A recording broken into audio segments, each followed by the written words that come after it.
कब लिया electoral bond, किस तिथि पे लिया, कितने का लिया, उस लेने के पहले कितनी बार दस्तक दी आपके दरवाजे पे ईडी ने और आईटी ने,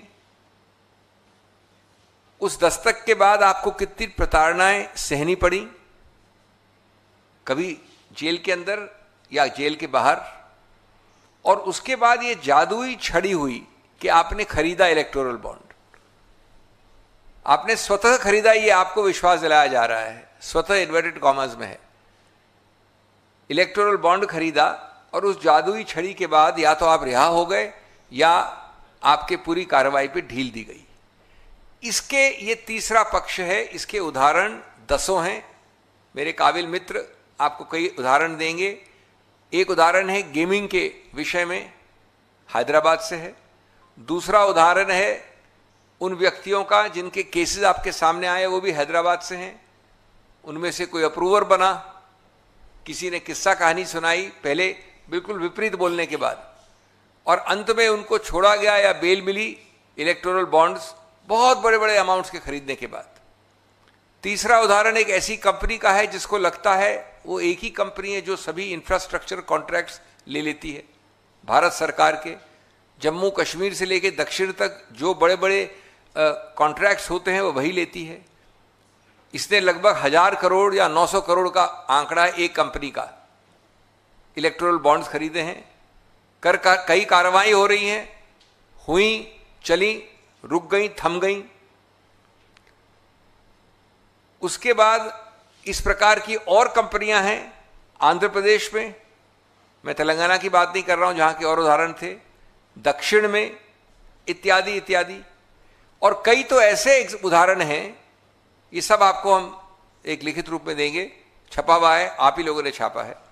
एक ऐसे ग्रुप की है जिसका पूरा का पूरा पेड अप कैपिटल, पूरा का पूरा पूंजी, पूरा का पूरा जो उसकी क्षमता है वो एक आंशिक रूप से 100 करोड़ की भी नहीं होगी। उन्होंने 500-500 करोड़ के इलेक्टोरल बॉन्ड्स खरीदे हैं। ये इसका तीसरा पहलू है। उच्चतम न्यायालय का एक्सट्रैक्ट्स के बाद ये उसका तीसरा पहलू है। अब चौथा पहलू जो एफआईआर की बात है, ये याद रहे, इसके सबसे महत्वपूर्ण मुद्दा ये है कि ये एफआईआर ऐसा नहीं है कि मैं रास्ते चलते उठा के एफआईआर डायल कर दी, ये पुलिस अफसर बैठे इनको मैंने दे दी उठा के एफआईआर, और किसी प्रदेश में पुलिस अफसर ने वो एफआईआर शुरू कर दी। जी नहीं, एक प्रावधान होता है, मैं तकनीकी नहीं होना चाहता, उस प्रावधान के अंतर्गत एक फिल्टर होता है, एक जांच होती है प्राथमिक रूप से। उस जांच के आधार पर न्यायालय, न्यायाधीश किसी भी दर्जे का हो जिसके पास अधिकार क्षेत्र है, वो उसको सोच समझ के एक आदेश देता है कि इसमें प्रथम दृष्टीय रूप से एक दंडनीय चीज हुई है, एक ऑफेंस है, प्राथमिक रूप से ये प्रावधान है जो इसमें उठ सकते हैं, आप इसको देखकर तुरंत एफआईआर दायर कीजिए। और यही हुआ, यही प्रक्रिया हुई कर्नाटक में इस एफआईआर में। एफआईआर में क्या कहा गया है? एक्यूज्ड 1 वित्त मंत्री, accused 2 ED officials, accused 3 BJP officials, accused 4 Nalin Kumar Kateel and other constitutional office bearers. इसका भी आपको एक्सट्रैक्ट दे रहे हैं, ट्रांसलेशन दे रहे हैं इसका भी आप। Conspired and extorted more than 8,000 crores from the CEO and MD of MNC and TNC corporate companies in the name of electoral bonds. Accused A1 with the help of A2 has made thousands of crores of money in a secret way for the benefit of A3 at the national level and accused 4 at the Karnataka state level. A1, that is the Honorable Finance Minister, raided and seized several corporate companies by using accused A2 and seized CEOs and MDs of the corporate companies. Fearing the attack of accused A2, many corporate companies were forced to buy electoral bonds worth crores.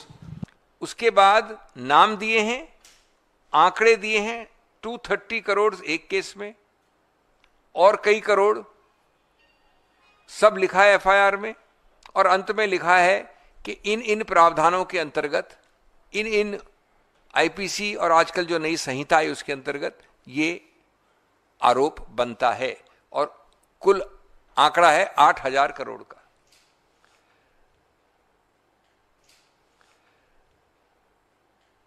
मैं ये कहना चाहता हूं कि इसमें से खैर सब उच्चतम लोगों के नाम भी हैं, भारतीय जनता पार्टी के संबंधित लोग हैं, लेकिन ये सर्वविदित है कि वित्त मंत्री का ना अधिकार क्षेत्र है, न हिम्मत है, न पूरा वो अकेली कर सकती हैं। इसका आदेश, इसकी संरचना, इसका कार्यान्वित करना सब कुछ सिर्फ एक जगह से होता है। हम जानते हैं नंबर 1 कौन है, नंबर 2 कौन है, हम जानते हैं कि कैसे हुआ, क्यों हुआ, किसके आदेश में हुआ, किसके निरीक्षण परीक्षण में हुआ। ये ध्यान रखना बहुत आवश्यक है। अब इसका मैं 5वां प्रकरण आपको बताना चाहता हूं कि जब इलेक्टोरल बॉन्ड्स बने तो आरबीआई के गवर्नर के स्तर के एक व्यक्ति ने क्या कहा। जब ये बना रहे थे, प्रस्तावना थी, संरचना थी, जब ये कार्यान्वयन नहीं हुआ था, सबसे ज्यादा एक माना जाता है स्टैच्यूट के अंदर बना है, कानून के अंदर एक अलग संस्था है, उसके सिटिंग गवर्नर ने, और उनका क्या हश्र हुआ हम जानते हैं। उसके बाद ये लिखा था, ये है 14 सितंबर 2017 को, और इसके बाद 2 चिट्ठियां और हैं जिसके बाद उनको इस्तीफा देने में विवश किया गया। We are concerned that the issue of electoral bonds has the possibility of misuse, more particularly through the use of shell companies. Great reputational risk, मैं पूरा नहीं पढ़ रहा हूं, provides anonymity. We believe this can be better achieved in a different way. Otherwise, it can lead to money laundering. बाद में उन्होंने एक बार और चिट्ठी लिखी जिसमें मनी लॉन्ड्रिंग के बारे में कहा, fraught with serious risk of money laundering. मैं तो कोटेशन कर रहा हूं, मेरे कोई शब्द नहीं है। ये आरबीआई के माननीय गवर्नर लिखते हैं सरकार को, और सरकार उसको डस्टबिन में फेंक देती है, उनको हटा देती है। ये सोच थी। इसका अगला पक्ष जो मेरे वरिष्ठ मित्र से सीधा संबंध रखता है और जिसमें मेरा प्रिविलेज है, कानूनी रूप से मैं पेश हो रहा हूं, इस सब को दायर पायर करने के लिए आपने एक फिक्शन और किया। आप जानते थे कि असंवैधानिक है, आप जानते थे कि जो लोग खड़े हो सकते हैं, बोल सकते हैं, वो इसका विरोध करेंगे, आप जानते थे कि आप इसको राज्यसभा में पारित नहीं कर सकते हैं, तो आपने इसमें एक टैग लगा दिया मनी बिल का। आज तक वो मामला पेंडिंग है, निलंबित है, इनके नाम से केस है, बल्कि जनाब रमेश बनाम सो एंड सो। और मेरा पूरा मानना है कानूनी रूप से, संवैधानिक रूप से, कि किसी रूप से दूर दूर तक ये मनी बिल नहीं बनता। इसका एक विकृत रूप से फ्रॉड करके इसको मनी बिल बोला गया, लेकिन वो उच्चतम न्यायालय निर्णित करेगा। इससे सबसे बड़ा महत्वपूर्ण मुद्दा क्या उठता है, मैं अभी जल्दी ही संक्षिप्त में खत्म करने वाला हूं। एक व्यापक सबसे बड़ा मुद्दा क्या है? मुद्दा है लेवल प्लेइंग फील्ड। आपको मालूम है समतल जमीन एक निष्पक्ष और स्वतंत्र चुनाव के लिए अति आवश्यक है, और निष्पक्ष और स्वतंत्र चुनाव लोकतंत्र के लिए, गणतंत्र के लिए अति आवश्यक है। और गणतंत्र और लोकतंत्र और निष्पक्ष चुनाव और समतल जमीन इसी कारण से बेसिक स्ट्रक्चर, संविधान के मूल ढांचे का एक अभिन्न अंग बन जाते हैं। तो ये उस मूल ढांचे की नींव पर प्रहार करता है।